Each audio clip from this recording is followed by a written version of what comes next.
மங்களம் கோசலேந்திராய மகனீய குணாப்தயே சக்கரவர்த்தி தனோஜாய சார்வபௌமாய மங்களம். ஏழை ஏதலன் கீழ்மகன் எண்ணாது இறங்கி மற்றவர்க்கு இன்னருள் சுரந்து மாழைமான் மடநோக்கி உன் தோழி உம்பி எம்பி என்றொழிந்திலை உகந்து தோழன் நீ. சக்கரவர்த்தி திருமகன் சாதாரணமா நீ என் நண்பன் சொல்லலையாம், உகந்து தோழன் நீன்னு திருமங்கையாழ்வார் காட்டுகிறார். அப்படி கம்பர் காட்டிய குகனை நாம் அனுபவித்தோம். அடுத்ததாக நிகழ்ச்சியின் மிக முக்கியமான பகுதி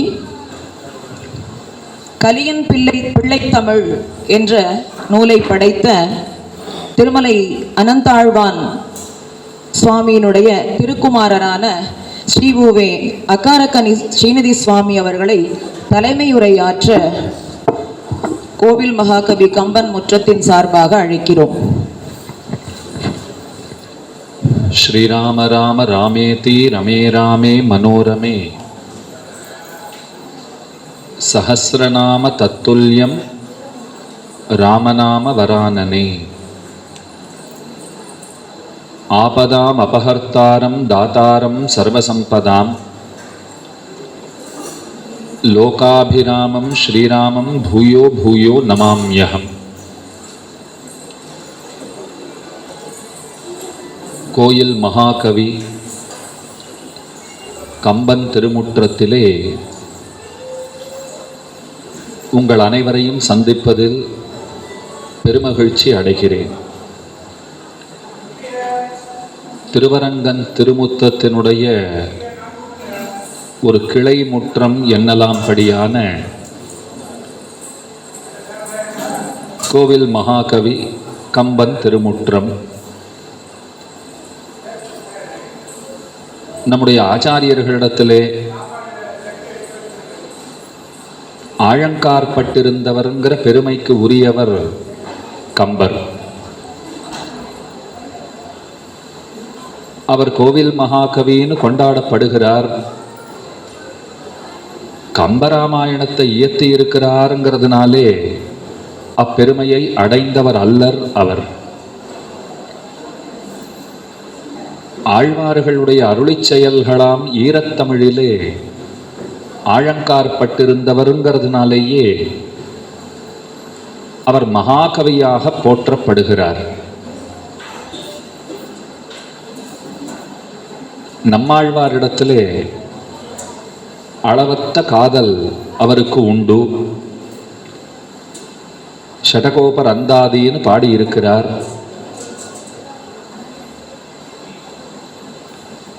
அவரை பற்றி பலரும் நன்கு அறிந்திருக்கிறோம். ஆனால் சுமாராக ஒரு 50-60 ஆண்டுகளாக அவரை சமரசவாதியாக கூட நமக்கு அறிமுகப்படுத்தவில்லை. தமிழ் அறிந்தவர், தமிழ் அறிஞர். அவர் ராமாயணத்தை பாடியிருக்கார். ஆனால் அவரை பெரிய பக்தர்னு எல்லாம் சொல்ல முடியாது. அப்படிங்கிற போலத்தான் நமக்கு அவர் அறிமுகம் ஆகி இருக்கிறார். எப்படின்னு அடியேன் சொல்றேன். பெரும்பாலும் கம்பருடைய படம்ங்கிறது நமக்கு எப்படி காட்டப்படுகிறதுனால், ஒரு பெரிய மீசை வச்சுட்டு இருப்பார். நிச்சயமாக நெற்றியிலே ஒன்றும் இராது. காதில் ஏதோ கடுக்கன் போலே ஏதோ ஒரு வளையம் மாட்டிக்கொண்டிருப்பார். தோளில் ஒரு துண்டு, ஒரு கால் மேலே காலை போட்டு கொண்டு ஏதோ துளியும் ஆன்மீகத்திற்கு சம்பந்தம் இல்லாதவரை போலத்தான் அவர் நமக்கெல்லாம் அறிமுகம் செய்யப்பட்டிருக்கிறார். ஏறத்தாழ அதே நிலைமை தான் திருவள்ளுவருக்கும். அவருக்கு பெரிய தாடி, கையில் ஒரு எழுத்தாணி கொடுத்துட்டா, ஒரு ஓலைச்சுவடியை கொடுத்துட்டா, நெத்தியில் நிச்சயமா எதுவும் இருக்கக்கூடாது அப்படிங்கிற ஒரு பிரச்சாரம் வலிந்து திணிக்கப்பட்டிருக்கிறது. இது அடிப்படையில் ரொம்ப தவறு. அதுக்கு மேல அவர்களுக்கு திருநீர் பூசுவதா அல்லது திருநாமம் விடுவதாங்கிறது அது நமக்குள்ள இருக்கிற வாத விவாதம். ஆத்திகர்களுக்குள்ளே இருக்க வேண்டிய வாத விவாதம். அதை நாம பார்த்து கொள்ளலாம். ஆனா பொதுவா நாம் என்ன சொல்றோம்னா, ஏதோ ஒன்று நெற்றியிலே இருந்தாலுமே கூட நமக்கு ஒரு திருப்திங்கிறது ஏற்படுகிறது. அதற்காக கம்பநாட்டாழ்வாருக்கு திருநீர் பூசுவதிலே உடன்பாடான்னா அப்படி சொல்ல வந்தேன்னு அர்த்தம் இல்லை. ஏதோ ஒன்று நெற்றியிலே இடப்பட்டிருந்ததாகில் சரி, ஆத்திகருங்கிற அளவில் அவருக்கு ஒரு இடம் கொடுக்கப்பட்டிருக்கிறது அப்படிங்கிற அளவிலே நாம் திருப்தியுறலாம். ஒரு வழி இருக்கிறது. ஆனா ஆன்மீகம் அது சார்ந்த நம்பிக்கைகளிலே ஒரு ஈடுபாடுன்னு சொன்னாலே அது ஒரு பெரும் குறையாக பார்க்கப்படுகின்ற ஒரு காலகட்டத்தை நாம மிகவும் சிரமப்பட்டு கடந்து இன்று ஓரளவிற்கு ஒரு தெளிதலும் புரிதலும் நம்மவர்களுக்கு வந்திருக்கிறதுன்னு சொல்ல வேண்டும். இப்ப அவர்களை ஆத்திகர்களாக நிலைநாட்ட வேண்டும் என்னால் என்ன செய்ய வேண்டும்னால் அவர்களுடைய தமிழிலே தோய வேண்டும். அதுதான் வழி. அவர்களுடைய பாடல்களை நாம் அறிதல், படித்தல், கேட்டல் ரொம்ப ரொம்ப முக்கியம். ஏன்னா இன்னைக்கு பல பேர்கள் கம்பர் அவர் ராமனை தெய்வமாக கொண்டவர் அல்லர் அப்படின்னு பேசுறதுக்கு கூட ஆள் இருக்கு.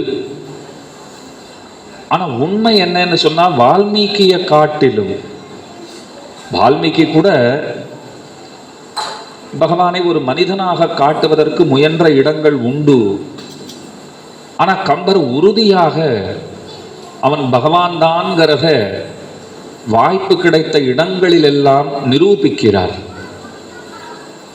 முக்கியமான ஒரு விஷயம் சொல்லணும்னு சொன்னா, அவர் ராமனுடைய விளையாட்டை எல்லாம் வால்மீகி பாடினார், ராமாயணம் ஆக்கினார்னு சொல்லவே இல்லை. ராமன்னு சொன்னா கோடிக்கணக்கான அரசர்களிலே ஒருவன் என்றாகிவிடும். பாரத தேசத்திலே அரசர்களுக்கு ஒன்றும் குறைவில்லை. கோடிக்கணக்கான அரசர்கள், அதுல ராமன் ஒருத்தன் என்று ஆகிவிடும். ஆனா அவர் என்ன பாடினார் பாருங்க, நாரணன் விளையாட்டெல்லாம் நாரத முனிவன் கூற.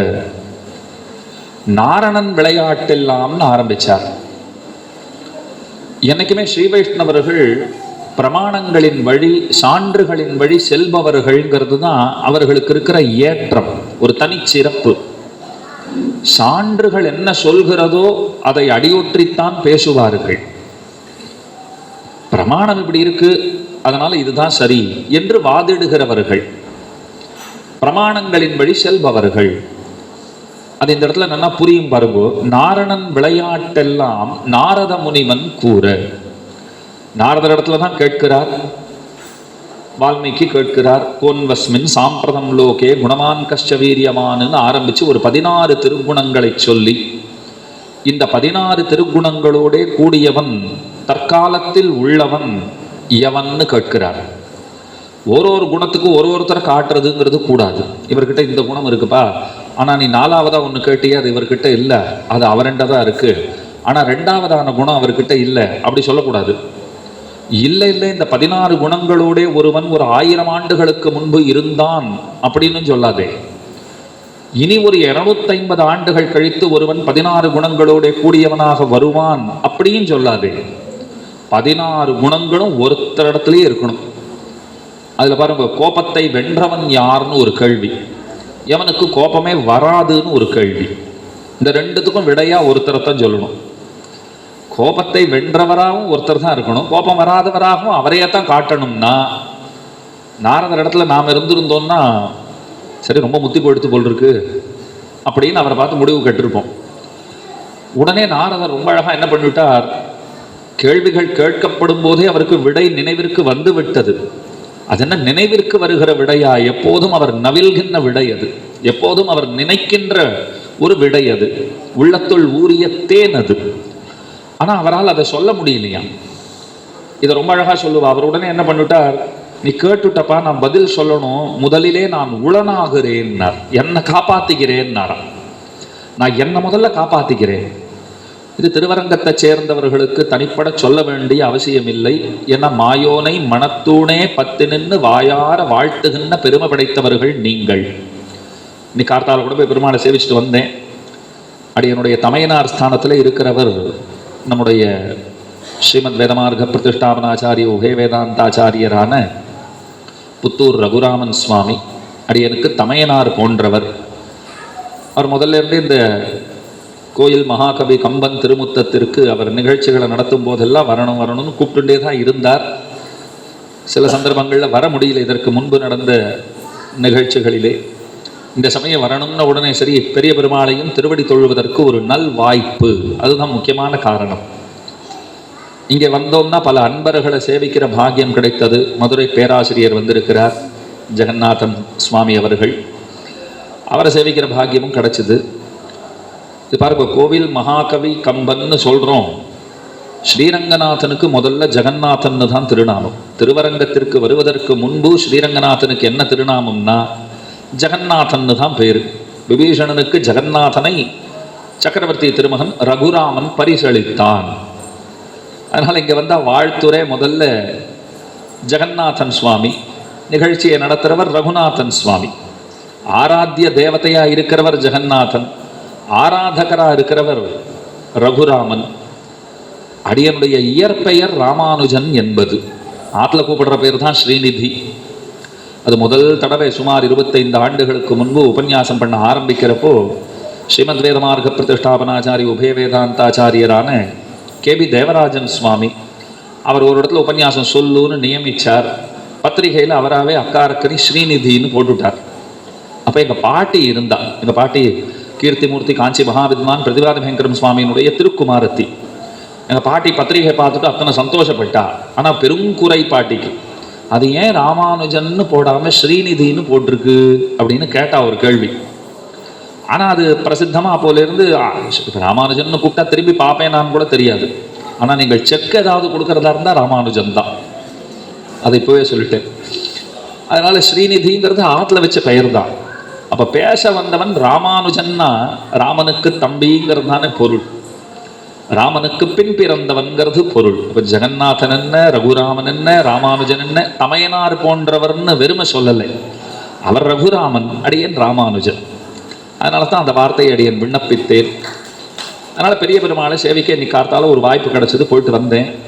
திருமணத்தூண்னு இருக்கு பாருங்க, பெரிய கோயில் தான். ஆனால் உள்ளுக்குள்ளே போனால் அத்தனை சிறிய இடம் வேற எந்த கோயிலையும் உங்களால் பார்க்கவே முடியாது. இத்தனை பெரிய கோயில். பெருமாள்கிட்ட போனோம்னா அது ஏன் இவ்வளோ சின்னதாக வச்சிருக்கா? இதே திருஇந்தளூருங்கிற க்ஷேத்திரத்துக்கு போங்கோ, நல்லா விசாலமான கர்ப்ப கிரகம், நீங்கள் வெளியிலேருந்தே சேவிக்கலாம். தில்லை கோவிந்தராஜ பெருமாள் சன்னதி போங்கோ, அவர் ஏதோ ஒரு ஒண்டி குடுத்தனம் பண்ணுறா போல ஒரு சிறிய இடத்துல தான் இருக்கார். ஆனால் நீங்கள் துவஜஸ்தம்பத்திலே இருந்து சேவிச்சாலும் உள்ளுக்குள்ளே இருக்கிற அத்தனை பேரும் சேவையாகிறார்கள். இங்கே அப்படி கிடையாது. நீங்கள் உள்ளே போய் இந்த பக்கம் எட்டி பார்க்கணும், அந்த பக்கம் எட்டி பார்த்து திருவடியை சேவிக்கணும், இந்த பக்கம் எட்டி பார்த்து 5 தலை பாம்பு இருக்குது கீழே படுத்துட்டு இருக்காருன்னு பார்க்கணும். இத்தனை சிரமங்கள் இருக்குது. போதா குறைக்கு 2 தூண்களை வேற வச்சுட்டா. நான் கேட்டேன், இந்த தூண்களை அகத்தினா இன்னும் நன்னா சேவிக்கலாமே? அதுக்கு பதில் சொன்னா, நீ நன்னா சேவிக்கிறதுக்கு தான் இந்த தூண்களே இருக்குன்னா. நீ மாற்றி சொல்கிறப்பா, நீ என்ன நினச்சிட்டு இருக்க? தூண்கள் தடையாக இருக்கிறதுன்னு நினச்சிட்டு இருக்க. உனக்கு உண்மையான அன்பு இருக்குமாகில் காலாழும் நெஞ்சழியும் கண் சுழலும் அந்த பெருமானை சேவித்தா நீ மயங்கி விழுந்துடுவ. மயங்கி விழறச்சே பாருங்க, விழறவா அவ கை தானே ஏதோ துழாவும். ஏதாவது ஒரு பிடிமானம் கிடைக்காதா அப்படின்னு அந்த கை தேடும் இல்லையோ? அப்படி கஷ்டப்பட்டு தேட வேண்டாத படிக்கு நீங்கள் நன்கு பிடித்து கொண்டு பகவானை அனுபவிப்பதற்குத்தான் இந்த மணத்தூண்களே, திருமணத்தூண்களே அமைக்கப்பட்டிருக்கின்றன. இன்னைக்கு சில பேர் ஒரு பொய் பிரச்சாரம் பண்றான்னு கேள்விப்பட்டேன். அதுக்கு ஏன் திருமணத்தூண்னு பேருன்னா அதை கட்டினா கல்யாணம் ஆயிடும்னாலும். அதுக்கெல்லாம் அது கிடையாது. ஆமோத ஸ்தம்பங்கள்னு அதை சொல்லுவார்கள். பகவானுடைய நறுமணம் இருக்கே, சர்வகந்தகா சர்வரசகான வேதாந்தம் கொண்டாடுறது. எம்பெருமானுடைய அந்த நறுமணத்தை நம்மிடத்திலே கடத்தவல்ல தூண்கள். அந்த தூண்களுக்கு இருக்கிற ஏத்தம் அதுதான். அவர் வாசனையை நம்ம கிட்ட கொண்டு வந்து சேர்க்கும்னா அவரையே நம்ம கிட்ட கொண்டு வந்து சேர்க்கும்ங்கிறது பொருள். அப்ப அதை பிடிச்சுட்டா நன்னா சேவிக்கலாம். அப்ப சேவிக்க போறவா முதல்ல தங்களை காப்பாற்றி கொள்ள வேண்டும். அது ஒரு நதியிலே இழிகிறவர்கள் துணைத்தேட்டம் தேடுமா போலேன்னு சொல்றா போல, ஆற்றிலே இறங்குகிறவர்கள் ஒருத்தர் கையை பிடிச்சிட்டு இறங்குறாளோ இல்லையோ, அது தன்னை காப்பாற்றிக்கிறதுக்காக கையை பிடிச்சுட்டாரா இல்லை அவரையும் சேர்த்து இழுக்கிறதுக்காக பிடிச்சுட்டாராங்கிறது அப்புறம் தான் தெரியும். அதை போல பகவானை அனுபவிக்க புகுந்தவர்கள், அதில் இழிந்தவர்கள், அவர்களுக்கு ஒரு துணை இருந்துடுத்துன்னா சேர்ந்தா போல பகவானை அனுபவிக்கலாம். பரமபதத்துக்கு போனா கூட அர்ச்சிராதியில இதை சொல்றா, பகவானை அனுபவிக்க செல்லுகிறவர்களை பார்த்துட்டு ஜாகிரதையா போங்கோங்கிறார். செஞ்சொற்கவிகாள் உயிர் காத்து ஆட்சை மின்னு பாசுரம் இருக்கும் இல்லையோ, பத்திரமா போங்கோ, அது மொத்தமா விழுங்கிடுங்கிறார். இப்ப நாரதர் நிலைமை அப்படி ஆயிடுத்து. கேட்ட உடனே அவருக்கு ராமன்னு நினைவிற்கு வந்து விட்டது. ஆனா அவரால் தன்னை காப்பாத்திக்க முடியல, கீழே விழறா போல ஆயிட்டார். மத் கதாசிரமணே பக்தி ஸ்வரணேத்ராங்க விக்ரியா. காருடத்துல பகவான் ரொம்ப ஆச்சரியமான வார்த்தைகளை சொல்றார். 8 வித பக்தியினுடைய இலக்கணங்கள் எல்லாம் சொல்லி, என் பக்தன் யாரு, இந்த 8 விதமான இலக்கணங்களோட கூடியவன் அப்படின்னு ஒரு 8 விஷயங்களை சொல்றார். அதுல முக்கியமானது மத் கதாசிரமணே பக்தி, குரத்தாழ்வான போல இருக்கணும். எம்பெருமானுடைய கதையை கேட்டா கதறி அழணும், சொல்ல முடியாத நான் தழுத்தழுக்கணும் அப்படின்லாம் சொல்றார். அப்போ நாரதர் விழ போனாராம். அப்படி உட்காந்து தன்னை ஆஸ்வாசப்படுத்திக்கிறார். இதை கீர்த்திமூர்த்தி வித்வான் ஸ்ரீவில்லிபுத்தூர் கண்ணன் சுவாமி ரொம்ப ஆச்சரியமா சாதிக்கிறார். அவர் சொல்றார், மைசூர் பாகு நீங்கள்லாம் பண்றீங்களோ இல்லையோ, அது பண்றச்சே பாருங்க, அதை கிளறி கொட்டுட்டு நான் அப்பவே வந்து எனக்கு பீஸ் போட்டு கொடுன்னா நீங்க என்ன சொல்லுவீங்க? ஆக்க பொறுத்தவனுக்கு 6 பொறுக்கணும், ஒரு அரை மணி கொடு, கொஞ்சம் ஆறித்துனா தான் வில்ல போட முடியும். எனக்கு அப்படியே 4 பீஸ் போட்டு கொடுன்னா கிளறி கொட்டின உடனே பீஸ் வருமா? நீங்க கிளறி கொட்டி அரை மணி நேரம் கழிச்சு வருமாங்கிறதே சந்தேகம்தான். இதுல கிளறி கொட்டின உடனே வருமானா அது இன்னும் வரத்துக்கு வாய்ப்பே கிடையாது. அதை போல நாரதர் நிலைமை என்ன ஆச்சுன்னா, இந்த 16 கேள்விகளை கேட்ட அனந்தரம் கிளறி கொட்டியாச்சு, நினைவிற்கு வந்தாச்சு. ஆனா அதை வாய் உச்சரிக்கணுமோ இல்லையோ, வில்ல போட்டு கொடுக்கணுமோ இல்லையோ, பீஸ் போட்டு கொடுக்கணும். இப்போ அதுக்கு கொஞ்சம் பொறுக்கணுங்கிறார். ஆறட்டும் அப்படின்னா நான் முதல்ல ஆறுகிறேன்கிறார். என்னால முடியலையே, அவன் நினைவு வந்துடுத்தே, நான் என்ன பண்ண போறேன்னு தெரியலையே அப்படின்னு தன்னை அவர் காப்பாற்றி கொண்டு பிற்பாடு அந்த ராமநாமத்தை, அவருக்கு ஒன்றும் தெரியாத நாமம் இல்லை. துளசிதாசர் ரொம்ப அழகா பாடுறார். உலட்டா நாம ஜபத ஜகுஜானா வால்மீகி பயே பிரம்மசமானாங்கிறார். அவருக்கு வால்மீகிக்கு மராமரா தான் சொல்ல வந்ததே தவிர ராமராம சொல்ல வரல. துளசிதாசர் கேட்கிறார், மராமரான்னு சொல்லி கொண்டிருந்தவன் தெய்வ கவி ஆகிவிட்டான், வால்மீகி பகவான்கிறோம், உங்களுக்கெல்லாம் இன்னும் ராமராமன்னு சொல்ல வந்து இப்படியே தானே இருக்கீங்கோங்கிறார். நம்மளை பார்த்து கேட்கிறார். மராமரான்னு சொன்னவன் எங்கேயோ போயிட்டான், இன்னைக்கு உலகமே கொண்டாடுறது. வால்மீகி ராமாயணம்ங்கிறது முதல் நூல், கம்பராமாயணம்ங்கிறது வழி நூல். அந்த முதல் நூலின் துணை கொண்டு அதையே அடிப்படையாக கொண்டு எழுதப்பட்ட மற்றொரு நூல் வழி நூல், துணை நூல் அப்படின்னு சொல்லிக்கோங்க. தமிழ் அறிஞர்கள் கம்பராமாயணத்தை ரொம்ப கொண்டாடுறா. ஸ்ரீவைஷ்ணவர்கள் கூட பல பேருக்கு பக்ஷபாதம் உண்டு. ஸ்ரீவைஷ்ணவர்களே சில பேர் கம்பராமாயணத்திலே பக்ஷபாதிகளாக இருப்பதை கண்டு அந்த நாள்ல சில பேர் கேட்பாளாம், பிராமணனா பிறந்து வச்சு கம்பராமாயணத்தை கொண்டாடுறியேன்னு கேட்டிருக்கான். எப்படின்னு பாருங்க, நீ பிராமணனாக பிறந்து வைத்து வால்மீகி ராமாயணத்தை கொண்டாட வேண்டிய ஸ்தானத்துல கம்பராமாயணத்தை கொண்டாடுறியனால், சில பிராமண ஸ்ரீ வைஷ்ணவர்கள் சொன்ன பதில் ரொம்ப ஆச்சரியமானது. அவ சொன்னாலாம், கம்பராமாயணத்தை கொண்டாடுறதுக்கு இந்த பூணூல் ஒரு தடையாக இருப்பின் அதை களைவதற்கும் நாங்கள் தயார்னாலாம். கம்பராமாயணத்தை கொண்டாடுறதுக்கு இது ஒரு தடைனா இது எங்களுக்கு வேண்டவே வேண்டாம். கேள்வி கேட்டவர்கள் அறியாமையாலே கேட்டார்கள், அதனால ஒன்றும் கம்பராமாயணத்தை ஸ்ரீ வைஷ்ணவ சம்பிரதாயம் ஏற்கலைன்னெல்லாம் அர்த்தம் கிடையாது. காஞ்சி மகாவித்வான் சுவாமி ரொம்ப ஆச்சரியமான ஒரு உபன்யாசமே இயற்றி இருக்கிறார். அது ஒலிப்பதிவு கூட செய்யப்பட்டு கிடைக்கிறது. அதுல அவர் சொல்றார், கம்பன் ஸ்ரீ வைஷ்ணவ ஆச்சாரியர்களை ஆதரித்த விடங்கள், ஸ்ரீ வைஷ்ணவ ஆச்சாரியர்கள் கம்பனை ஆதரித்த விடங்கள் அப்படின்னு ஒரு உபன்யாசம் நிகழ்த்தி இருக்கிறார். அதனால கம்பர் ஒதுக்கி வைக்கப்பட்டிருந்தாருங்கிறதெல்லாம் இல்லை, சாதாரணமாகவே சாதிப்பிடிப்புள்ள ஒரு சமுதாயத்திலே அதில் ஊறி திளைத்தவர்கள் சில பேர், அப்படிப்பட்ட கருத்து உடையவர்கள் அந்நாளும் இருந்தார்கள், இந்நாளும் இருக்கிறார்கள். ஆழ்வார்கள் அருளி செயல்களையே ஏற்றுக்கொள்ளவில்லைங்கிற சில பேர்கள் இருந்தார்கள் என்று சொல்லும் போது, கம்பர் எம்மாத்திரம் ஆழ்வார்களுடைய அருளி செயல்களையே கூட, ஏன் அதுல பிராமணர்களே கிடையாதா, உண்டுதா, ஆனா அதை கூட தமிழிலே பாடியிருக்கிறார்கள். நாயனார் அவர்களை எல்லாம் சாட்டையால் அடித்தார் போலே ஸ்ரீசூக்திகளை அருளி செய்துள்ளார். ஆச்சாரிய ஹிருதயத்திலே சொல்லும் போது, பேச்சு பார்க்கில் கள்ள பொய்நூல்களும் கிராக்கியங்களே என்னெல்லாம் ரொம்ப ஆச்சரியமா நிரூபிக்கிறார். அது ஒரு புறம் இருக்கட்டும். இன்னொன்னு சொல்றேன், அந்த தமிழறிஞர்களை பார்த்து சில பேர் காட்டாளாம், என்ன வால்மீகி ராமாயணத்தை விட கம்பராமாயணம் ரொம்ப வசத்தியா அப்படின்னா, இவா சொன்னாலாம், நாங்க எப்போ வால்மீகி ராமாயணம் வசதி இல்லைன்னு நாங்க சொல்லவே இல்லையே. வால்மீகி என்ன பண்ணார், பெரிய பலாப்பழத்தை வாழ்ந்து வந்து கொடுத்தார். பெரிய பலாப்பழத்தை கையில கொடுத்துட்டா இங்க இருக்கிற எத்தனை பேருக்கு அதை அறிந்து அந்த சுளைகளை எடுக்க தெரியும்னு சொல்லுங்க. சாப்பிட வேணும்னா தெரியும். பண்ருட்டி பக்கம் போயிட்டோம்னா ட்ரெயினில் போகிறச்சேவே பலாப்பழம் வந்ததுன்னா அப்படியே எட்டி பார்க்குறோம், இங்கே வாமான்னு கூப்பிடுறோம், வாங்கிக்கிறோம், எல்லாம் ரொம்ப விசேஷமான பழம் அப்படின்னு வாங்கிக்கிறோம். அதை நல்லா சொலையாக எடுத்து ஒரு பேக்கெட்டில் போட்டு கொடுத்துட்டா அதில் இன்னும் கொஞ்சம் தேனும் கையில் இருந்து கொடுத்தோன்னா கேட்கவே வேண்டாம், நல்லா சாப்பிடலாம். ஒரு பெரிய பலாப்பழமும் கொடுத்துருவா. எத்தனை தடவை நம் வீடுகளிலே கூட அதிலிருந்து அந்த பழங்களை சுளைகளை எடுப்பதற்கு ஆள் இல்லாமல் அந்த பழம் வீணாகி போயிருக்கிறது தெரியுமா? இந்த அனுபவம் பல பேருக்கு ஏற்பட்டிருக்கும். காயாக இருந்திருக்கும், கொண்டு வந்து வச்சுருப்போம். ஒரு 4 நாள் ஆச்சுன்னா வாசனை உங்களால் வீட்டிலேயே இருக்க முடியாது. எங்கள் அம்மாவே தவிப்பா, யாருக்கும் எனக்கு வெட்ட தெரியல, யாராவது வெட்டினா பரவாயில்லையேன்னா, யாரா வெட்டி கொடுத்தா சாப்பிட்றதுக்கு வேணும் தான் நாங்கள் இருக்கோம்னு நாங்கள் சொல்கிறது. நிஜமாவே 1-2 தடவை என்ன ஆகி இருக்கிறதுன்னா, அதிலிருந்து அந்த சுளைகளை எடுத்து கொடுப்பதற்கு ஆள் இல்லாமல் அது அழுகி போயிருக்கிற நிலைமையை கூட பார்த்துருக்கிறோம். அதை நல்லா வெட்டிட்டு அது கையில் எண்ணெயெல்லாம் தடவிட்டு அது ரொம்ப லாகவமாக செய்ய வேண்டிய ஒரு பணி. அது இன்னும் சாதாரணமான பணி கிடையாது. சாப்பிட்றது ஒன்று தான் சுலபம், ரொம்ப லாகவமாக செய்ய வேண்டிய பணி. அதுலேருந்து சுளையெல்லாம் எடுத்து கொடுத்துட்டா சாப்பிட்றது சுலபமாயிடுறதோ இல்லையோ. அப்படித்தான் வால்மீகி கொடுத்தது ஒரு பெரிய பழத்தை, பலாப்பழத்தை கையில் கொடுத்துட்டார். ஆனால் தமிழாகிற தேனில் தோய்த்து அந்த சுளைகளை எடுத்து கொடுத்த பெருமை ஒருவருக்கு உண்டுன்னு சொன்னால் அப்பெருமை கம்பருக்குத்தான் உண்டு. அதனாலே கம்பராமாயணம் சிறந்தது, அதனாலதான் சிறந்தது. இப்ப பாருங்க, வால்மீகிக்கு ஒரு குறை சொல்லலை, பலாப்பழம் கொடுத்தாரு, அவர் குறையாலே சொல்லலையே, நல்ல பழம் தான் கொடுத்துருக்காரு. ஆனா சொல கொடுத்த பெருமை ஒருத்தருக்கு உண்டுன்னா கம்பருக்குத்தான் உண்டு. அந்த கம்பரை பாருங்கோ, நாரணன் விளையாட்டெல்லாம் நாரத முனிவன் கூற. கீழே சொன்னேன் பிரமாணங்களின் வழி செல்பவர்கள்னு சொன்னேனே, ஏன் நாரணன்னு சொன்னார்? ராமன் விளையாட்டெல்லாம்னு சொல்லலாமே. அவர் கேட்ட 16 கேள்விகளுக்கு பதில் நாராயணன் நாரதர் சொன்னார், ராமன் தானே சொன்னார். அப்ப ராமன் விளையாட்டெல்லாம் நாரத முனிவன் கூறன்னு தானே பாடணும்.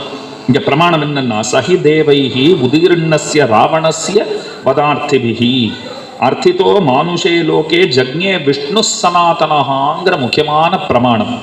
தேவர்கள் எல்லாம் சென்று பெருமானிடத்திலே பிரார்த்தனை செய்தார்கள். அதுதான் முதல் சரணாகதி. ஸ்ரீராமாயணத்துக்கு சரணாகதி வேதம், சரணாகதி சாஸ்திரம் என்னெல்லாம் பெயர் உண்டு. அவர்கள் போய் பிரார்த்தனை செய்தார்கள். பெருமான் தான் அவதரிப்பதாக வாக்குறுதி அளித்தான். தேவர்கள் மத்தியிலே பெருமான் தோன்றினான். அப்ப நாராயணன் தான் ராமனாக பிறந்தான்கிறத ரொம்ப ஆச்சரியமாக திருவுள்ளத்திலே கொண்ட கம்பநாட்டாழ்வார் அவர் என்ன சொல்லியிருக்கார் பாருங்க, நாரணன் விளையாட்டெல்லாம் நாரத முனிவன் கூற. தபஸ்வாத்தியாய நிரதம் தபஸ்வி வாக்விதாம்பரம் நாரதம் பரிபப்ரச்ச வால்மீகீர் முனிபுங்கமம்னு பிரமாணம் இருக்கும் இல்லையோ, அதை இந்த இடத்துல எடுத்துட்டார். நாரத முனிவன் கூற ஆரண கவிதை செய்தான்னர். வேதவேத்தியே பரே பும்சி ஜாதே தசரதாத்மஜே வேத பிராச்சேத சாதாசீத்து சாட்சாத்து ராமாயணாத்மனா. வேத வேத்யன்னு பகவானுக்கு பெயர். வேதத்தாலே அறியப்படுகிறவன். பகவான வேதத்தால தான் தெரிஞ்சுக்க முடியும். வேத வேத்யன், வேதத்தாலே அறியப்படுகிற நாராயணன் ராமனாக பிறந்தான். வேதம் ஆசைப்பட்டது தானும் பிறக்கணும்னு ஆசைப்பட்டது. என்னால எவன உலகம் எல்லாம் தெரிஞ்சுக்கிறதோ அவன் ராமனாக பிறந்தான். நானும் பிறக்கணும்னு ஆசை கொண்டது, அது ராமாயணமாக பிறந்தது. அப்ப வேத வேத்யனுடைய அவதாரம் ராமாவதாரம், வேதத்தினுடைய அவதாரம் ராமாயணாவதாரம். அப்ப வேதம் தான் ராமாயணம். அதை கம்பர் எவ்வளவு அழகா இந்த இடத்துல சொல்லியிருக்காரு பாருங்க. ஆரண கவிதையினர். காஞ்சிபுரத்துல உலகளந்த பெருமாள் சந்நிதின்னு உண்டு. அங்க தாயாருக்கு ரொம்ப ஆச்சரியமான திருநாமம், ஆரணவல்லி தாயார்னு திருநாமம். பல பிரதேசங்கள்ல வேதவல்லி தாயார்னு இருக்கு திருநாமம். ஆனா ஆரணவல்லி தாயார், அழகான தமிழ் பெயரிலே திருநாமம் ஆரணவல்லி தாயார்னு திருநாமம். அப்ப ஆரணம் வேதம். அதைத்தான் ஆரண கவிதை செய்தான் அறிந்த வான்மீகி என்பான். இப்ப வான்மீகியா கம்பனான்னு பட்டிமன்றம் எல்லாம் நடக்கிறதே, உண்மையிலே கம்பநாட்டாழ்வாரை போல வான்மீகி பகவானிடத்திலே பிரதிபத்தி செய்தவர் முன்னும் இல்லை பின்னும் இல்லைங்கிறது உறுதி. வான்மீகியின் இடத்துல அத்தனை பக்தி, எங்கெங்கெல்லாம் அவரை கொண்டாட முடியுமோ அத்தனை கொண்டாடும்படியான ஒரு வைபவம் அது கம்பநாட்டாழ்வாருக்கு இருந்தது. அத்தனை பக்தி அவரிடத்திலே செய்திருக்கிறார். இன்றைய தினம் அது ஞாயிற்றுக்கிழமையா பார்த்து வச்சுருக்கார் பாருங்க. வெங்கதிரோன் குலத்துக்கோர் விளக்காய் தோன்றிங்கிற போல இன்னைக்கு தான் விடுமுறை தினம். அதுதான் முக்கியமான காரணம்னு வச்சுப்போம். எல்லாரும் வருவதற்கு சௌகரியமான தினம் எதுன்னா, இன்னைக்கு பல திருத்தலங்கள்ல ஆழ்வாராச்சாரியர்கள் சாத்துமறைகளை கூட ஞாயிற்றுக்கிழமையா பார்த்து வச்சுட்டுடுறா. வைகாசி விசாகம் ஞாயிற்றுக்கிழமை வரலையா, அதுக்கு அடுத்து வர ஞாயிற்றுக்கிழமையில வச்சுக்கலாங்கிறா. சரி, அன்னைக்கே வச்சுருவோம், எங்களுக்கும் ஆஃபீஸ் லீவு அப்படிங்கிறா பல பேர். அதை போல ஒரு ஞாயிற்றுக்கிழமையா பார்த்து வச்சுட்டதும் கூட அது ராமனோடு தொடர்புடைய ஒரு தினமாகவே அமைந்திருக்கிறதுங்கிறது ஒரு பாக்கியம். நாம் அப்படியே வச்சுப்போமே, ஞாயிற்றுக்கிழமைங்கிறதுக்காக வச்சுக்கல, அது ராமனோடே தொடர்புடைய தினமாக இருப்பதாலே வைத்துக் கொண்டோம் அப்படின்னு நாம கொள்ளலாம். எத்தனை குழந்தைகள், என்ன ஆச்சரியமா, இன்னைக்கு கார்த்தால அந்த 6 குழந்தைகள், ஒரு பெரியவரும் இருந்தார் அதில், அவரும் குழந்தைதான் வச்சுக்கோங்க, வயசுல கொஞ்சம் அந்த குழந்தைகளை விட பெரியவராக இருந்தார். என்ன அருமையாக பேசினார்கள், தங்கு தடையின்றி அவர்கள் பேசியது நம்முடைய மனங்களை எல்லாம் கவர்ந்தது. கேட்டுட்டே இருக்கலாம் போல இருந்தது உண்மையா சொல்லணும்னா. அதுவும் ஜட்டாயுவை பத்தி பேசுறதுக்கு ஒரு குழந்தை வந்தா பாருங்க, பெரிய உடையார்னு பேருன்னா, அடிய நினைச்சுட்டேன், சின்ன பெண் ஆனா பெரிய உடையான புடவை உடுத்தி கொண்டு வந்திருந்த பெரிய உடையாள். ஒரு பெரிய உடையாள் வந்து பெரிய உடையாரை பத்தி பேசினது. அந்த குழந்தைகள் இன்னைக்கு கவனிச்ச ஒரு சிறப்பான ஒரு விஷயம், எந்த இடத்துலையும் தங்கு தடைங்கிறதே இல்லை. இருக்கலாம் சில குழந்தைகள் அதை மனப்பாடம் பண்ணி கூட பேசி இருக்கலாம். மனப்பாடம் பண்ணி பேசுறதுங்கிறது ஒன்றும் சாதாரணமான சுலபமான விஷயம் அன்று, அதை நினைவிலே கொள்ள வேண்டும். அது ஒரு தனி சாமர்த்தியம், அதற்கும் ஒரு திறமை வேண்டும். அப்போ மனப்பாடம் பண்ணி பேசினாலும் ஒரு சபை நடுக்கம், அவை கூச்சம் இதெல்லாம் இல்லாமல் தங்களுக்கு கொடுக்கப்பட்ட அந்த நேரத்திற்குள்ளாக வளவளன்னு இழுத்து கொண்டு போகாமல் அந்த விஷயத்தை எத்தனை சுருக்கமாக சொல்லி விளங்க வைக்க முடியுமோ, அதை தமிழிலே அவர்களுக்கு இருக்கக்கூடிய அந்த ஒரு பற்று, எத்தனை இனிமையான மொழி. தமிழ்னாலே இனிமைங்கிறது தான் பொருளுங்கிற, எந்த மொழிக்கும் இந்த சிறப்பு இருக்கிறதா தெரியல. அடியன் வடதேசங்கள்லாம் போனால் அப்படின்னு தமிழ் வசதியா அப்படின்னு கேட்பா. அடியன் அவளை பார்த்து கேட்கறது, நீங்கள் யாராவது ஹிந்தி சுந்தர்னு பேர் வச்சுக்கிறீங்களா? எங்கள் ஊருக்கு வாங்க, தமிழ் அழகன்னு 100 பேர் காட்டுறேன், தமிழ் அரசன் 100 பேர் காட்டுறேன், தமிழ் அன்பன் 50 பேர் காட்டுறேன், தமிழ் மாறன்னே ஆழ்வாருக்கு திருநாமமே இருக்கு, என்ன அருள் மாறின்னு கூப்பிடுறோம், திருமங்கை ஆழ்வாருக்கு அருள் மாறி அப்படின்னு ரொம்ப ஆச்சரியமான திருநாமம் இருக்கு. இந்த மாதிரி பார்க்க போனோம்னு சொன்னா, அதுபோல நம்ம ஆழ்வாருக்கும் திருநாமங்கள் உண்டு. சங்கத்தமிழ் மாலை 30 தப்பாமேன்னு ஆண்டாள் நாச்சியார் அத்தனை ஆச்சரியமா பாடியிருக்காங்க. இந்த தமிழை இப்படி கொண்டாடுகிறா போலே எந்த மொழியையும் யாரும் அப்படி கொண்டாடி எல்லாம் நாம பார்த்ததே இல்லை. ஒரு பெயர் சூட்டுகிற அளவிற்கு அதையே தங்களுடைய தாரக போஷக போக்கியங்களாக கொண்டிருத்தல்ங்கிறது இருக்கே, தமிழ் தான் எல்லாம்ங்கிறது. கவிஞர்களும் பாடினார்களும் இல்லையோ, தமிழங்கள் உயிருக்கு நேர் உயிருக்கு மேல்னெல்லாம் பாடினாலும் இல்லையோ, அதெல்லாம் ரொம்ப உண்மையான வார்த்தைகள். அதில் ஒன்றும் அதிகப்படியான விஷயங்கள் சொல்லப்படவில்லை. ஏதோ ரொம்ப உயர்த்தி சொல்லணுங்கிறதுக்காக சொன்ன விஷயங்களே கிடையாது. ஈயாடுவதோ கெருடற்கெதிரே இரவிக்கெதிர் மின்மினி ஆடுவதோ, நாயாடுவதோ உரிமிப்புலி முன் நரிகேசரி முன் நடையாடுவதோ, பேயாடுவதோ அழகூர்வசி முன் பெருமான் வகுளாபரணன் அருள் கூர்ந்துரை ஓவாதுரையா இரமா மறையின் ஒரு சொற்பொருமோ உலகிற் கவியேன்னு கொண்டாடுறோம் நாள். அந்த தமிழிலும் கூட பல கவிகள் உண்டு. நம்மள ரொம்ப ஆச்சரியமா சாதிக்கிறார். கவிகளுக்கு என்ன குறைச்சலா, நிறைய உண்டுதான். ஆனாலும் நம்மாழ்வாரை போல ஒரு கவி உண்டான்னு சொன்னால், அந்த நம்மாழ்வார் முன்னே தலை வணங்குகிற தலை சிறந்த கவிஞர்கள் கோடிக்கணக்கான பேர் உண்டுனால், அந்த நம்மாழ்வார் பெருமையை யாரே சொல்ல முடியும்? தமிழால் மற்றவர்கள் பெருமை பெற்றார்கள், ஆழ்வார்களால் தமிழ் பெருமை பெற்றது அப்படிங்கிறது நம்மவர்களுடைய ஒரு உயர்ந்த கொள்கை அபிப்பிராயம். அந்த தமிழிலே கம்பர் பாடியிருக்கிறார். பல விஷயங்கள் பேசணுங்கிற ஆசையோடு தான் வந்தேன். முக்கியமாக சொல்லணும்னு சொன்னால் ஒன்னே ஒன்று சொல்கிறேன். கம்பர் ரொம்ப அழகாக அதை காட்டுகிறார். சுக்ரீவனை பற்றி இன்னைக்கு நம்ம கேட்டோம் இல்லையா? சுக்ரீவனை சந்திக்கிற தருணம், பரத லக்ஷ்மணர்கள் அங்கே இருக்கா. சுக்ரீவன் வந்து சொல்லிட்டான், இந்த மாதிரி எங்கள் அண்ணாவை கொன்னுடு, எனக்கு ராஜ்யத்தை வாங்கி கொடு, அவனால் பெரிய தொந்தரவாக இருக்குது, அவனை முடிப்பது முன் பணின்னான். ராமன் ரொம்ப அதை கேட்டுன்னு இருந்தார். லக்ஷ்மணன் வாயை பொழந்துட்டான். என்ன இப்படி சொல்கிறானே அண்ணா, என்ன இப்படி போய் சொல்கிறானே அண்ணா, நீ கேட்டுன்னு இருக்கே, என்ன சொல்லிட்டான் பாவன் அப்படின்னு கேட்டார் ராமன். என்ன சொல்லிட்டான் நீ இவ்வளோ பதட்டம் அடையிற? என்னன்னா அது அண்ணாவை கொண்டுட்டு ராஜ்யத்தை வாங்கி கொடுன்னு கேட்குறான். இந்த மாதிரி கூட உண்டான்னா? அப்போ சொல்கிறார் பாருங்க, கம்பர் ரொம்ப அழகாக சொல்கிறார்.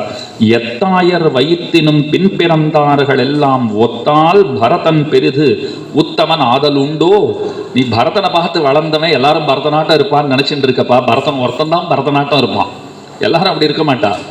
இவாள் இப்போ பார்த்தியே, சுக்ரீவனை பார்த்தியே, உலகத்தில் இருக்கிற அத்தனை பேர் இப்படித்தான் இருப்பாளே தவிர, நீ பரதனை பார்த்து வளர்ந்துட்டதுனால இந்த மாதிரி அண்ணாவை கொல்லணுமா, ராஜ்யத்தை வாங்கி தரணுமா, இப்படி கூட உண்டான்னு இப்படித்தான் உண்டுங்கிறார் ராமன். இப்படித்தான் உண்டு. எல்லா அம்மா வயத்துல பிறக்கிற பிள்ளைகள்லாம் பரதநாட்டம் ஆடுவாளா? பரதன் ஒருத்தன் தான் ராஜ்யம் கிடைத்தாலும் அதை வேண்டாம் என்று சொன்ன பெருமைங்கிறது அவனுக்குத்தான் உண்டு. ஈசர்க்கே கடன் யானது இழைக்கிலே. அவன் பாருங்க, அவன் ஒரே வார்த்தை சொல்லிட்டான், எந்தையும் யாயும் எம்பிரானும் எம்முனும் அந்தமில் பேரும் பெருங்குணத்து இராமன். தெளிவிலா கலங்கல் நீர் சூழ் திருவரங்கத்துள்ளோங்கும் ஒளியுளார் தாமை என்னும் தந்தையும் தாயுமாவார். அந்த பாசுரத்தினுடைய அப்படியே ஒரு விளக்கத்தை போல கம்பர் பாடி இருக்கிறார். எல்லாம் எனக்கு மாதா பிதா பிராதா நிவாச சரணம் சுஹൃத்து கதிஹி ராமஹானுட்டான, எல்லாமே ராமன் தான் எனக்கு. செயலையை கண்ணியரும் பெரும் செல்வமும் நன்மக்களும் மேலாத்தாய் தந்தையும் அவரே இனின்னு சொல்லுமா போலே. அதே போல பரதனை பத்தி இன்னும் ஒன்று மட்டும் கம்பர வாக்கினாலே அறிய வேண்டியது ஒன்று உண்டு. வாலிய பகவான் அடிச்சுட்டான். அதுல ராமநாமத்தை வாலி பார்க்கிறான். அவன் சொன்ன வார்த்தை பாருங்க, வாய்மையும் மரபும் காத்து மண்ணுயிர் துறந்த வள்ளல் தூயவன் மைந்தனே. இந்த அநியாய காரியத்தை நீ பண்ணியிருக்காயே, தசரதன் கொடுத்த வார்த்தைக்காக உயிரே விட்டவன், அவனுக்கு பிள்ளையா பிறந்து இந்த ஒரு அதர்ம செயலை நீ செய்யலாமான்னு கேட்டுட்டு பிறந்தவனா நீ. பரதாகிரஜன் ராமனுக்கு திருநாமம், பரதனுக்கு முன்னவன். அதனால பரதனுக்கு முன்னே பிறந்தவன் சொல்லிக்கிறியே, இந்த காரியத்தை நீ செய்யலாமா? ஏன்னா செம்மையின் ஆணி போன்றவன், ஆர்ஜவம்னு சொல்லுவார்கள். மனசேக்கம் வச்சசேக்கம், மனசேக்கம் வச்சசேக்கம், கர்மண்யேக்கம் மகாத்மனா. மனசனால நினைக்கிறத வாக்கினாலே பேசி, வாக்கினால் பேசுவதை செயலினாலே செய்கைங்கிறது இருக்கே, அதுல சிறந்தவன் பரதன், மகாத்மா பரதன். பரதாய பரம் நமோஸ்துன்னு வேதாந்த தேசிகன் அத்தனை கொண்டாடுகிறார். யஸ்மை பிரதமோதாகரணாய பக்தி பாஜாங்கிறார். பக்திக்கு ஒரு பிரதமமாக ஒரு முதன்மையாக ஒருவனை காட்டணும், உதாகரணமாக ஒருத்தனை முன்னதாக சொல்ல வேண்டும்னு சொன்னால் அப்பெருமை பரதனுக்குத்தான் உண்டுங்கிறார். பாதுகா சகஸ்திரத்துல எத்தனை பரதனை கொண்டாடுறார். அந்த பாதுகைகளை பரதன் கொண்டு வந்து ராமனுக்கு சமர்ப்பிக்கிறான். வேதாந்தாச்சாரியருக்கு ராமனை காட்டிலும் ராம பாதுகைகள் பேர்ல பரிவு அதிகம், ராமனை காட்டிலும் ராம பாதுகைகளுக்கு சக்தி அதிகம்ங்கிறதுல அவருக்கு விசுவாசம் அதிகம். அவர் ரொம்ப அழகா ஒரு வார்த்தை சொல்லிட்டார். ராமன் எதுக்கு பாதுகையை போட்டு கட்டிட்டு கொடுத்தான் அப்படின்னா, 14 ஆண்டுகள் வனம் செல்வதற்கு தன்னை ரீசார்ஜ் செய்து கொண்டானாம் பெருமான். ரீசார்ஜ் பண்றோம் இல்லையா மொபைல, ஒரு சின்ன ஒயரை கொண்டு போய் பின்னாடி சொருகிடுறோம், அப்பப்போ பார்த்துக்கிறோம், 100% ஆச்சுன்னா எடுத்துடுறோம் இல்லையா. ராமன் பார்த்தாராம், 14 ஆண்டுகள் காட்டுக்கு போகணும்னா சக்தி வேண்டாமா? பாதுகையை அணிந்து கொண்டு தன்னுடைய சக்தியை பாதுகையினுள்ளே புகுத்தி பரதனோடு அனுப்பினவன் அல்லன். பாதுகையை அணிந்து கொண்டு அதனுடைய சக்தியை தான் பெற்று கொண்டான்கிறார். அந்த மாதிரி பாதுகை அத்தனை கொண்டாடுறாருன்னு சொன்னால், அந்த பாதுகை எல்லாரையும் தாங்குகிறதுங்கிறது பாதுகைக்கு பெருமை. ராமனையே தாங்குகிறது பாதுகைக்கு பெருமைன்னா, அந்த பாதுகையையும் தாங்குகிற பரதன் அவன் எத்தனை பெருமைக்கு உரியவன்கிறத பல இடங்களிலே அவர் சொல்லுகிறார். பல விஷயங்கள் சொல்லிக்கொண்டே போகலாம். ரொம்ப அழகா பின்னாடியே எழுதிட்டா பாருங்க, கம்பநாடர் கவிதையர் போல் கற்றோர்க்கு இதயம் கழியாதே. அதுக்கு மேல என்ன சொல்லணும்? அதனால இந்த கோயில் மகாகவி கம்பன் திருமுத்தம்ங்கிறது ரொம்ப ஆச்சரியமான ஒரு தொடக்கம். ரொம்ப ஆச்சரியமான நிகழ்ச்சிகளை தொடர்ச்சியாக இவர் ஏற்பாடு செய்து கொண்டு வருகிறார். சுவாமியினுடைய தமிழ் ஈடுபாடு, தமிழ் ஆர்வம், முக்கியமாக கம்பநாட்டாழ்வாருடைய அந்த ஒரு சீரிய சொல் நடை, அவருடைய கவிதைகள், அதில் ஒரு பிடிப்புங்கிறது ரொம்ப முக்கியமானது. தமிழ் கற்க வேண்டும் என்கிற ஆர்வம் இருக்கிறவர்களுக்கெல்லாம் நிச்சயமாக ஒரு தகுந்த புகலிடமாக விளங்குவதுங்கிறது கம்பராமாயணத்திற்கு இருக்கிற ஒரு சிறப்பு. அதனால் இன்னைக்கு குழந்தைகள் எல்லாம் கூட, பல பேர் இளைஞர்கள்லாம் கூட இருக்கிறீர்கள். இன்னைக்கு இருக்கிற ஒரு அவல நிலையை சொல்லுகிறேன். பல பேருக்கு சரியா தமிழை எழுதவும் தெரியாது, படிக்கவும் தெரியாது, பேசவும் தெரியாதுங்கிறது தான் இன்றைக்கு இருக்கிற உண்மையான நிலை. இருமொழி கொள்கை, மும்மொழி கொள்கைலாம் பேசுறா நிறைய எல்லாரும். இங்க ஒரு மொழியே திண்டாட்டமா தான் இருக்குங்கிறது தான் நிஜம், அதுதான் நிதர்சனம். சரியாக எழுத தெரியாதுங்கிற குறை இருக்கு பாருங்க, அது எல்லாரிடத்திலும் இருக்கிறது. அத்தனை பேரிடத்திலும் இருக்கிற ஒரு சாதாரண குறையாக ஆகிவிட்டது அது. அவைகளெல்லாம் களையப்பட வேண்டும்னு சொன்னால் நாம நிறைய கற்க வேண்டும், நிறைய படிக்க வேண்டும், நிறைய கேட்க வேண்டும். அது ரொம்ப ரொம்ப முக்கியம்.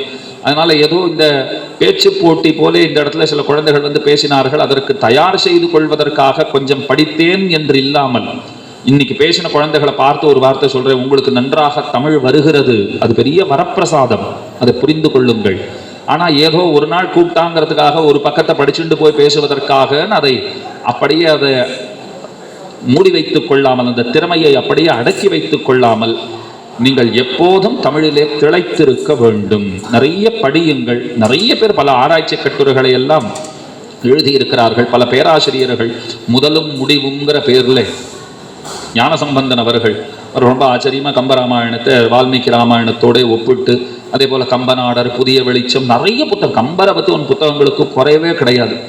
அது நிச்சயமாக பல புத்தகங்கள் நல்ல அருமையான புத்தகங்கள், அதில் ஒன்றும் சந்தேகமே கிடையாது. கம்பனின் அரசியல் கோட்பாடுன்னு ஒரு புஸ்தகம் உண்டு. அது அப்துல் ரஹ்மான் அவர்கள் அதை ரொம்ப விசேஷமா எழுதியிருக்கார். பல ஆச்சரியமான கருத்துகள் எல்லாம் அதில் அவர் தெரிவிக்கிறார். குடியாட்சி முடியாட்சி விஷயம்லாம் ரொம்ப அழகாக அவர் அணுகி இருக்கிறார். ராமன் காலம் குடியாட்சி அன்று, முடியாட்சி காலம். அப்பா ஆண்டான்னா அடுத்தது பிள்ளை, அது யாரும் ஒன்றும் கேள்வியே கேட்க முடியாது. ஆனால் அவர் என்ன பண்ணார், தசரதர் எல்லாரையும் கூப்பிட்டு கேட்கிறார், என் பிள்ளையை அரசனாக்க விழைகிறேன், உங்களுக்கெல்லாம் என்ன அபிப்பிராயம் உண்டா சொல்லுமா? பகவான் இருப்ப கல்யாண குணாஹா புத்திரசிய சந்தித்தே, கிழவா ஒழிஞ்சு போ, ராமனை ராஜாவாக்குன்னாலாம். அவன் ஆடு போயிட்டான் தசரதன். ஒரு பக்கம் சந்தோஷம், ஒரு பக்கம் துக்கம். என் பிள்ளைய ராஜாவாக்குன்னு சொன்னது ரொம்ப சந்தோஷம், என்ன ஒழிஞ்சு போன்னு சொல்றீங்களே, நான் என்ன உங்களுக்கு ஜிஎஸ்டி போட்டேன்னா, எதனா பாதி ராத்திரி ஏதாவது வரிச்சுமை உங்களுக்கு கொடுத்தேன்னா, என்ன கஷ்டம் கொடுத்தேன் உங்களுக்குன்னா, ஐயோ நீ பண்ண ஒரே தப்பு ராமனை பிள்ளையாக பெற்றது தான், வேற எந்த தப்பு நீ பண்ணலப்பா, ராமனை பிள்ளையா பெற்றிருக்கே அதுதான் தப்பு, அந்த பிள்ளைய பார்த்தா ஒன்னெல்லாம் மறந்து போடுவோம் நாங்கள். அத அப்துல் ரஹ்மான் அவர்கள் அழகா சொல்றார். முடியாட்சி காலத்தை கூட, அந்த முடியாட்சி தத்துவம் நடையாடும் காலத்தை கூட அவன் குடியாட்சியை போல நடத்தியிருக்கான். ஜனங்கள்ட அபிப்பிராயம் கேட்டிருக்கான், மந்திரிகளிடத்துல அபிப்பிராயம் கேட்டிருக்கான். ஆனா இன்றைக்கு குடியாட்சி நடைபெறும் காலமே கூட முடியாட்சி தத்துவத்தை தான் அவர்கள் தங்களுக்கு கொள்கைகளாக வகுத்து வைத்துக் கொண்டிருக்கிறார்கள். குடியாட்சி முடியாட்சி ஆட்டம் இருக்கு, முடியாட்சி குடியாட்சி ஆட்டம் இருந்ததுன்னு ஆரம்பிக்கிறார். அதுல தசரதன் செய்த பிழைகளை அத்தனை அழகா சொல்றார் அவர். அந்த ஒரு விமர்சகராக இருந்து கொண்டு, தசரதன் வாய்மை காத்தவன், எல்லாம் வாஸ்தவன் தான். அது நம்முடைய ஆச்சாரியர்களும் அன்றைக்கே சொல்லி போந்தார்கள். ஆபாச தர்மத்துக்காக சாட்சாத் தர்மத்தை காட்டுக்கு அனுப்பினவன். ஒன்னே ஒன்று சொல்லி முடிக்கிறேன். பராசர பட்டர் நஞ்சியர் சம்பாதம், நஞ்சியர் பட்டரை பார்த்து கேட்கிறார், தசரதன் ராமனுக்கே தகப்பனாச்சே, அவருக்கு சொர்க்கம்தான் கிடைச்சதா? பட்டர் சொன்னார், ராமனுக்கே தகப்பன்கிறதுனால தான் பார்த்து சொர்க்கத்துல போட்டா, இல்லைன்னா நரகம் தான் கிடைச்சிருக்கும் தான். ஐயோ ராமனோட அப்பா அவரை நரகத்துல போட முடியாது, போனா போயிட்டு போறது, அந்த ஆளை சொர்க்கத்துக்கு தள்ளு அப்படின்ட்டாளாம். என்ன இப்படி சொல்றீரேன்னா, பின்ன என்ன, சாட்சாத் தர்மத்துக்காக ஆபாச தர்மத்தை பிடிச்சுட்டு விட்டானே, சாமானிய தர்மத்தை பிடிச்சுட்டு விட்டானே. கைகைக்கு மோட்சம், இதுல வேடிக்கை பாருங்க, கைகைக்கு மோட்சம் கிடைச்சது, தசரதனுக்கு மோட்சம் கிடைக்கலையே. ராமனை விரும்பினான், என்ன ராமனை விரும்பினாலும் பரதனை வெறுத்தான் தசரதன். அவன் வந்தா என்னுடைய பிணத்திற்கு, என்னுடைய சவத்திற்கு இறுதிச் சடங்குகள் செய்கிற உரிமை கூட அவனுக்கு கிடையாது என்று தசரதன் சொல்லி இருந்தான். கைகை ராமனை வெறுத்திருந்தாலும் பரம பாகவதனான பரதனை தன் மகன் என்று அபிமானித்தாள்.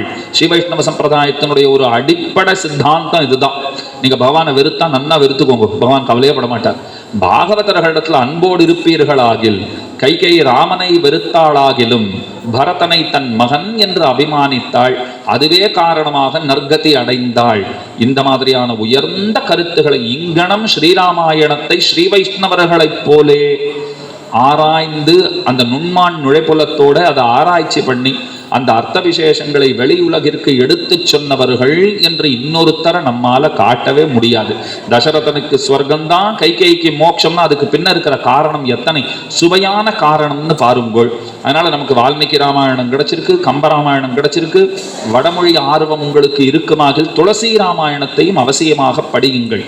அதுலேயும் பல அற்புதமான கருத்துகள். ஒன்னே சொல்றேன், வாலியை பார்த்து ராமன் கேட்கறான், உன்னை தெரியாம கொண்டுட்டேன்னே வச்சுக்கோப்பா, அடிச்சுட்டேன் தெரியாம உன்னை, இப்ப நீ சொன்னா கூட உன்னை பிழைக்க பண்ணுகிறேன். இது துளசி ராமாயணத்துல இருக்கு.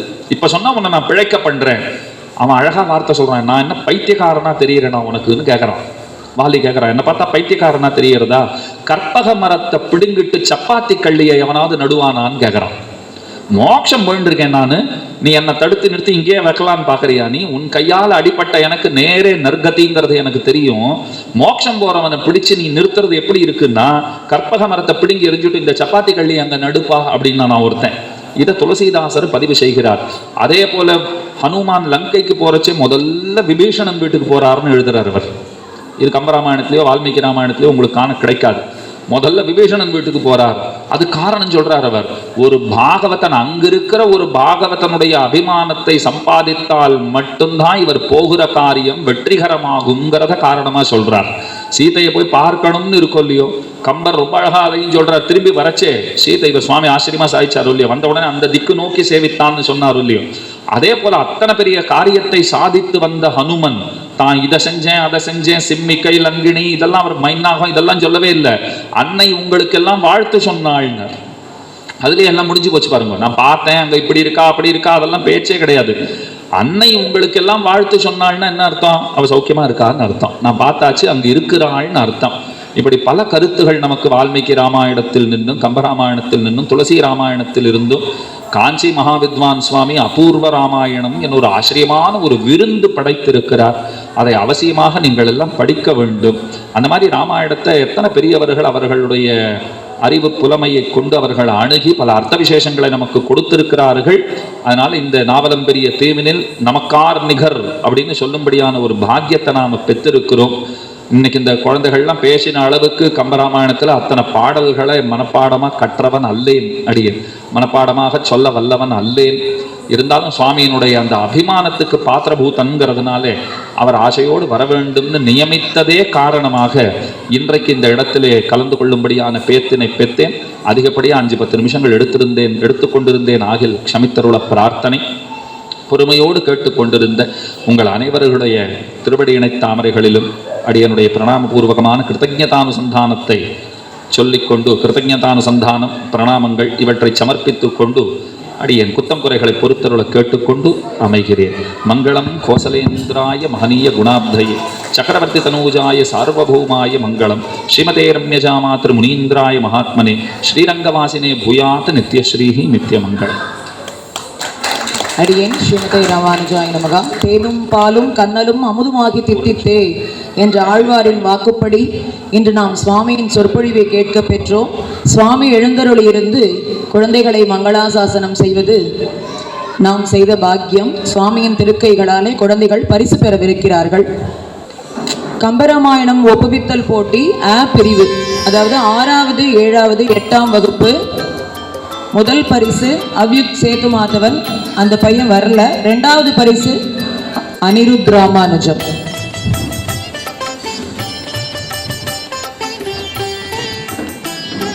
அடுத்ததாக வெண்பா 3வது பரிசு VP வெண்பா.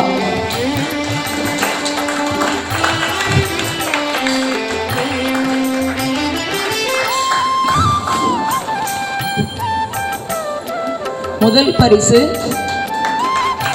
பவிகாஷினி, பவிகாஷினி.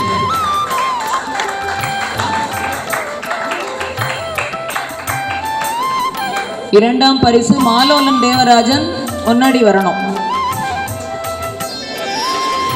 ஓகே. இரண்டாம் பரிசு மாலோலன் தேவராஜன். மூன்றாம் பரிசு பழ சந்தோஷிகா.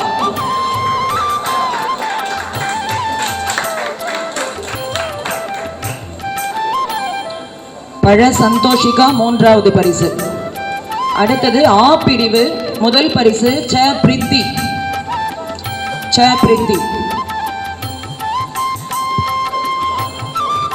இரண்டாம் பரிசு டேனியா ரூபினா.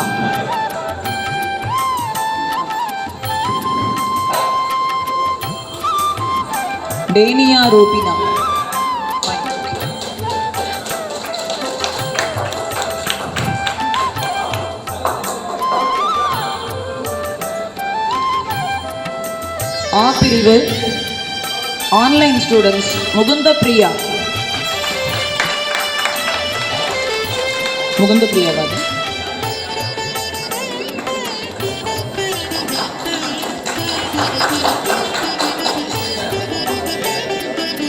அதிகாஸ்ரீ வந்திருக்கீங்களா?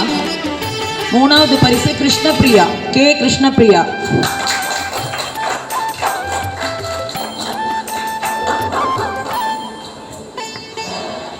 இளங்கலை முதுகலை போட்டி முடிவுகள். முதுகலை மா துவாரகேஷ் கொடுத்து. இளங்கலை முதல் பரிசு டி ஸ்ரீலக்ஷ்மி.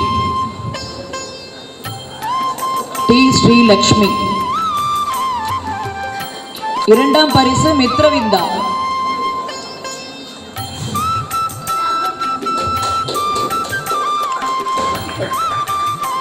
ஸ்ரீலக்ஷ்மி. இளங்கலை முதல் பரிசு ஸ்ரீலக்ஷ்மி.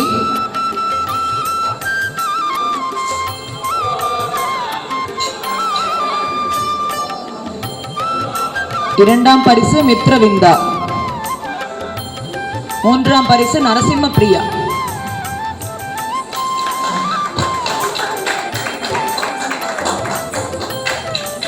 ஆறுதல் பரிசு கீர்த்திவாசன். தனுஷ்கா. ஓகே. ஆ பிரிவு முதல் பரிசு கே தனுஷ்கா.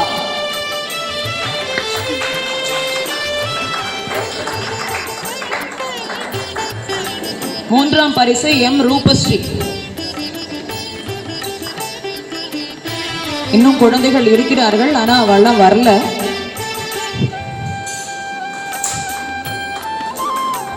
அடுத்து ஏ சௌந்தர்யா இரண்டாம் பரிசு. இன்று பேசிய குழந்தைகள்லாம் கொஞ்சம் முன்னாடி வாங்க. முகுந்த பிரியா, நரசிம்ம பிரியா,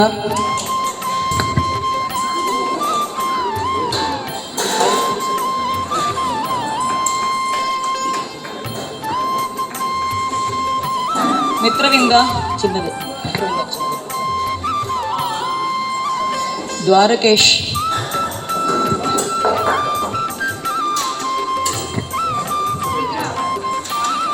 க தனுஷ்கா,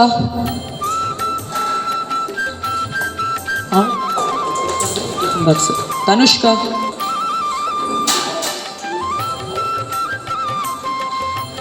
சந்தோஷிகா,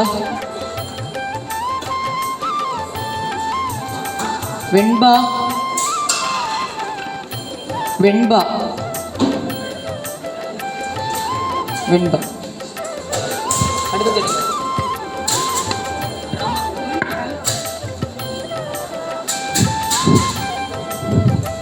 நாடகத்தில் நடித்த குழந்தைகளுக்கு பரிசு. முதல்ல தாய்மார்கள் கோசலை, சுமித்ரை, கைகேயி 3 பேர் வாங்கிக்கோங்க. அடுத்ததா சுமந்திரன், ரங்ககிருஷ்ணா, குகபரிகரம், ரங்ககிருஷ்ணா. ஒரு நிமிஷம், புக் இருக்கிறது.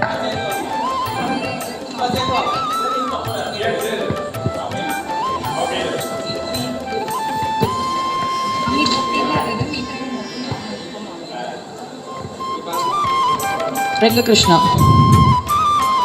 பிரகலாத வரதன், பிரகலாத வரதன்.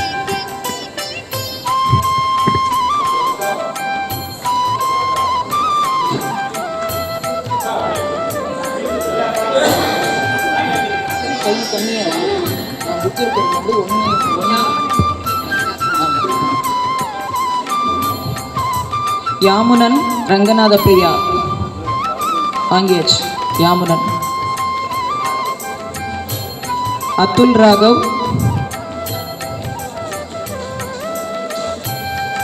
வேற சஞ்சனா, சஞ்சனா வாங்கி தரேன். மித்ரவிந்தா கடைசியாக கொடுத்துருவோம். மித்ரவிந்தா, யாமுனன், யாமுனன், மித்ரவிந்தா, அக்ஷரன், அக்ஷரன்,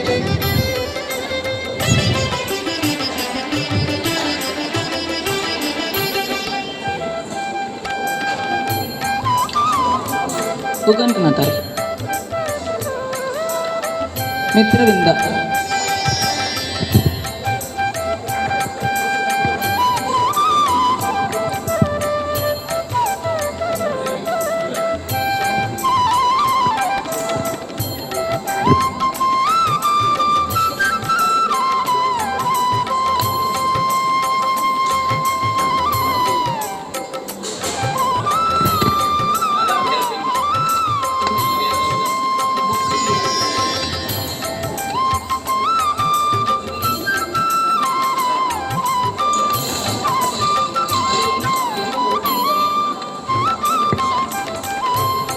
இப்பொழுது நம்முடைய திருமல அந்தான்பிள்ளை அக்காரகணி ஸ்ரீநிதி சுவாமிக்கு திருவள்ளுவர் எம்பெருமானுடைய மாலை பிரசாதம் வழங்கப்படும்.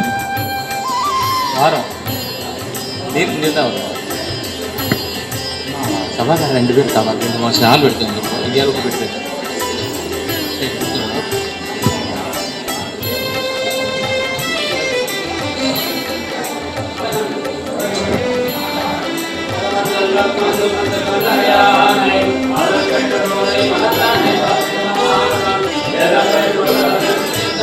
Thank you.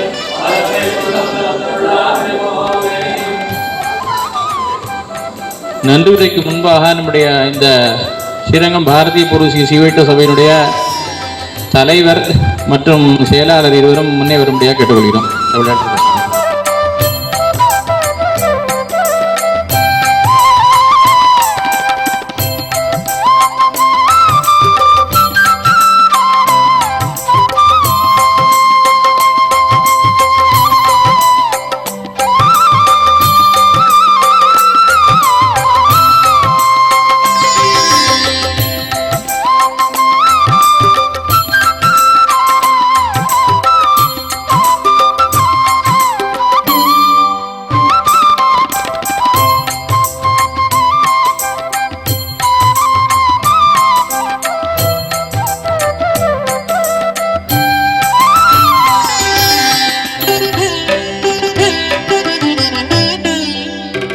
விஷாகா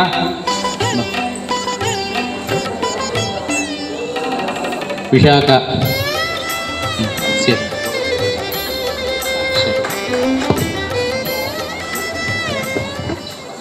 பரிசில் பெற வந்தவர்களுக்கு மற்றும் அவருடைய பெற்றோர்களுக்கும் நன்றி. இந்த போட்டிகளிலே கலந்து கொண்டவர்கள் ஆன்லைன்லேயும் கலந்து கொண்டார்கள், சில பேர் நேரில் கலந்து கொண்டார்கள். அவர் அனைவருக்கும் நன்றி. மற்றும் இந்த பேசுவதற்கு குழந்தைகளை தயார் செய்த அவருடைய ஆசிரியர்களாகட்டும் மற்றும் பெற்றோர்களாகட்டும் அவர்களுக்கும் எங்களுடைய நன்றி தெரிவித்துக் கொள்கிறோம்.